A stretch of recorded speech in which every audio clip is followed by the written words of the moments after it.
أعوذ بالله من الشيطان الرجيم. بسم الله الرحمن الرحيم. واتل عليهم نبأ الذي آتيناه آياتنا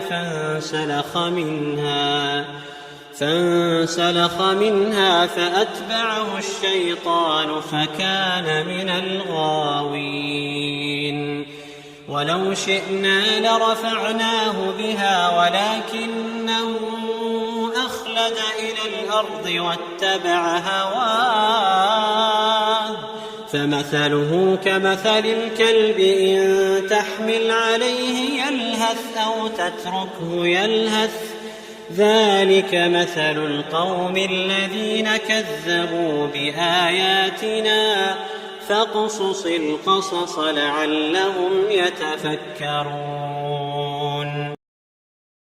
Bismillah.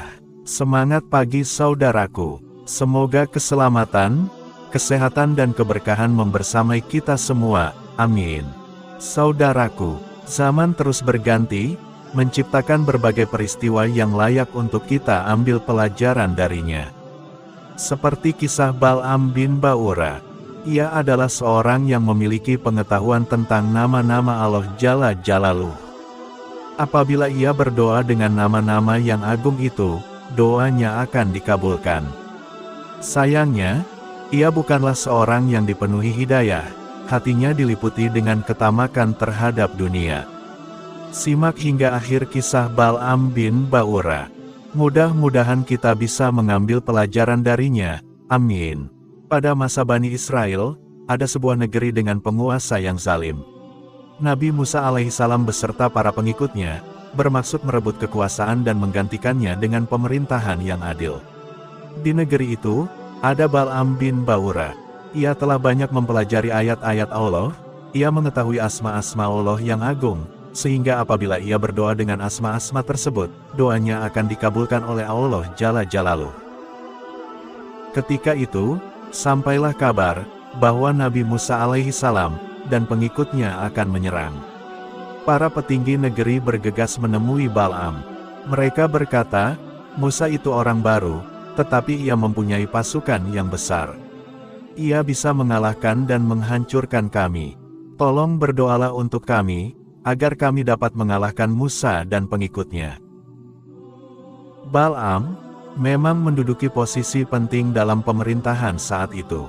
Ia diberi tugas untuk berdoa untuk kesejahteraan raja, berdoa untuk kejayaan tentara dan berdoa apa saja, demi keberhasilan negerinya. Tetapi kali ini, Bal'am menyampaikan keberatannya, untuk berdoa agar Musa bisa dikalahkan.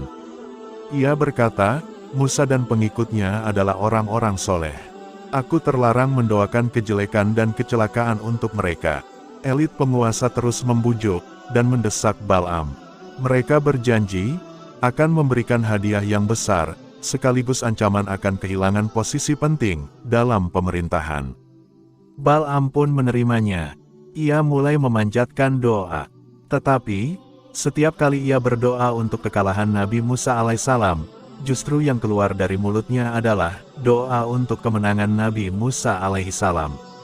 Dan ketika berdoa untuk kejayaan penguasa serta kaumnya, yang keluar justru doa kehancuran untuk mereka. Akhirnya, ia berkata, lidahku tidak bisa berdoa, kecuali doa-doa tadi. Jika aku berdoa untuk kekalahan Musa, doaku tidak akan diterima.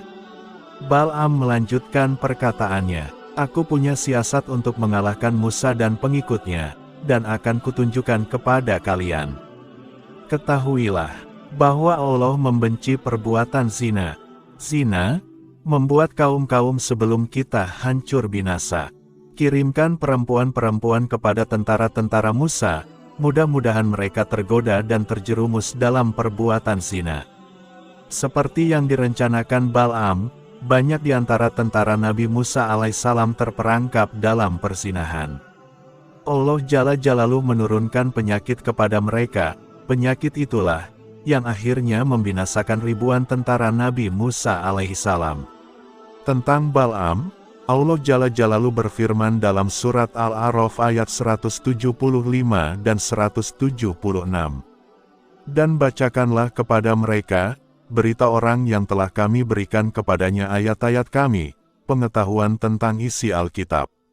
Kemudian dia melepaskan diri daripada ayat-ayat itu, lalu dia diikuti oleh syaitan, sampai dia tergoda.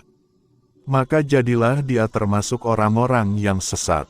Dan kalau kami menghendaki, sesungguhnya kami tinggikan derajatnya dengan ayat-ayat itu. Tetapi dia cenderung kepada dunia, dan menurutkan hawa nafsunya yang rendah. Maka perumpamaannya seperti anjing. Jika kamu menghalaunya, diulurkannya lidahnya, dan jika kamu membiarkannya, dia mengulurkan lidahnya juga. Bal'am dalam literatur Islam menjadi simbol seorang alim yang bekerja dengan tiran. Ia menggunakan agama untuk menopang penindasan dan kezaliman.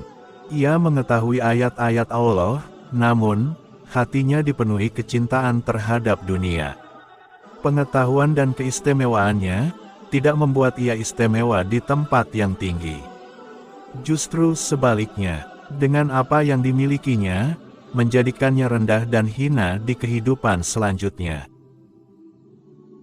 Saudaraku yang berbahagia, terkait Quran Surat Al-A'raf 175 dan 176, sebagian mufasir menyebutkan bahwa ayat ini merujuk kepada Umayyah bin Ubay bin Al-Saqafi. Ia banyak membaca kitab suci yang lama. Ia pun tahu bahwa di negeri Arab akan muncul seorang Rasul. Saat berjumpa dengan Rasulullah Shallallahu Alaihi Wasallam, Nabi membacakan surat Yasin kepadanya, dan ketika orang-orang Quraisy menanyakan pendapatnya, ia berkata, "Aku akan selidiki dahulu masalah ini." Kemudian ia pergi ke negeri Syam.